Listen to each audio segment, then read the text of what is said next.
জয়ন্ত মল্ল বৰুৱাৰ শব্দৰ ব্যৱহাৰবিলাক ঠিক হোৱা নাই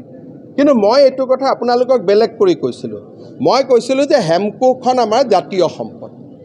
আৰু হেমকোক যোনে তোনে প্ৰচাৰ কৰিব পাৰে কিন্তু সেইটো ক'ব যাওঁতে কাৰ ল'ৰা কোন ছোৱালী ইমান কোৱা দৰকাৰ নাই কাৰণ মানুহক ক'লে মানুহে বুজিয়ে পায় তই কেনেকৈ কৈছে নাজানো এই কথাটো মই আপোনালোকক বহুত দিন আগতে কৈছোঁ কিন্তু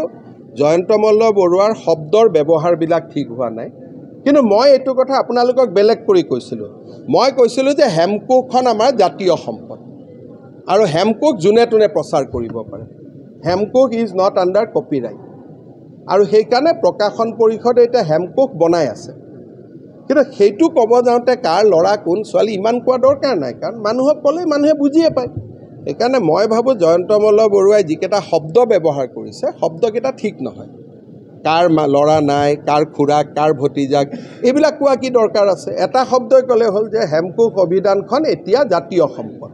আৰু হেমকোক অভিধানখন যেনেকৈ জয়ন্ত বৰুৱা ডাঙৰীয়াই প্ৰচাৰ কৰিছে সঞ্জীৱ নাৰায়ণেও প্ৰচাৰ কৰিব পাৰে হিমন্ত বিশ্ব শৰ্মায়ো প্ৰচাৰ কৰিব পাৰে কাৰণ তাত কপিৰাইট নাই যেনেকৈ কীৰ্তন ঘোষাৰ কপিৰাইট নাই যেনেকৈ নামঘোষাৰ কপিৰাইট নাই তেনেকৈ এটা সময় পাৰ হৈ যোৱাৰ পিছত কিতাপবিলাকৰ কপিৰাইট নোহোৱা হৈ যায় সেইটো আইনৰ ব্যৱস্থা সেইকাৰণে এইবাৰ আমি হেমকোক অভিধান চন্দ্ৰকান্ত অভিধান দুইখন অভিধানে আমি প্ৰকাশন পৰিষদে প্ৰচাৰ কৰাৰ সিদ্ধান্ত লৈছোঁ কাৰণ তেখেতে বিনা পইচাত নিদিয়ে আমাৰ চিন্তাটো হ'ল আমি বিনা পইচাত দিম যে হেমকোক অভিধানখন আমি বনাই অসমৰ গোটেই কলেজ স্কুলবিলাকক এটা কপি আমি বিনামূলীয়া দিম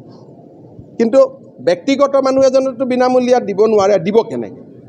কিন্তু তাৰ মাজতে ক'ব লাগিব যে বেইল সংস্কৰণ বনাইছে ভাল কাম কৰিছে আৰু মই নিজে প্ৰধানমন্ত্ৰী তাত লৈ গৈছোঁ গতিকে কোনোবাই এজন মানুহক একদম কলা বুলি ক'ব নোৱাৰি এজন মানুহক বগা বুলি ক'ব নোৱাৰি মানুহ মিঠা কি কয় মিঠা কালাৰৰ মানুহ গতিকে ভাল বেয়া চবৰ জীৱনত থাকিব আৰু মইতো জানো সৰু মানুহ কোৱা নাই কৈছে সাধাৰণ ঘৰৰ মানুহ মোৰ মতেদি তেনেকুৱা ক'ব লাগে আৰু যদি কোনোবাই কাৰোবাক সৰু মানুহ বুলি কৈছে এইটো বহুত ডাঙৰ ভুল কৈছে